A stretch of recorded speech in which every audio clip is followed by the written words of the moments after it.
যে একটু আগে ইমন বলছিল ভাইয়া তুফান ঝড়ে কাঁপছে সব, আমাদের ঝড় তো মাত্র শুরু হয়েছে।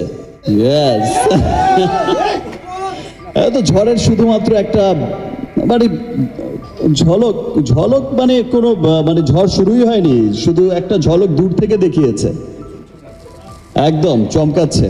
ঝড়টা উঠেছিল কিন্তু আর অনেক দিন আগে। আপনারা এখানে যারা আছেন তারা সকলেই জানেন এবং দেশ বিদেশে ছড়িয়ে থাকা সমস্ত বাঙালি জানেন যে যত দিন যাচ্ছে তত রিমার্ক হার্লেনের ঝড়টা আরো বেগবান হচ্ছে। আমি সেদিন বলেছিলাম যে বাংলাদেশের অর্থনীতিতে রিমার্ক হার্লেন একটা বড় ভূমিকা রাখবে, সেটা হচ্ছে।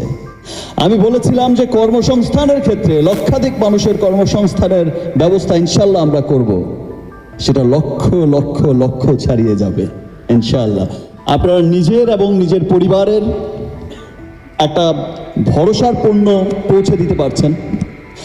আপনি সমাজকে, দেশকে, দেশের অর্থনীতিকে ডেভেলপের জন্য কাজ করতে পারছেন। এই যে সমস্ত কিছু মিলে একটা কোম্পানি, সমস্ত কিছু মিলে একটা কোম্পানি পুরো পৃথিবীতে ছড়িয়ে যাচ্ছে, ওয়ার্ল্ড ওয়াইড। এটা আমরা গর্বিত হব। আমরা দেশের পৃথিবীর উন্নত দেশগুলোতে যাব, ডিউটি ফ্রি শপগুলোতে যাব, পৃথিবীর উন্নত দেশগুলোতে গিয়ে দেখবো যে ইয়েস, এটাই হচ্ছে আমাদের এই যে রিমার্ক হার্লেন, এই যে শাকিব খান বলেছিল।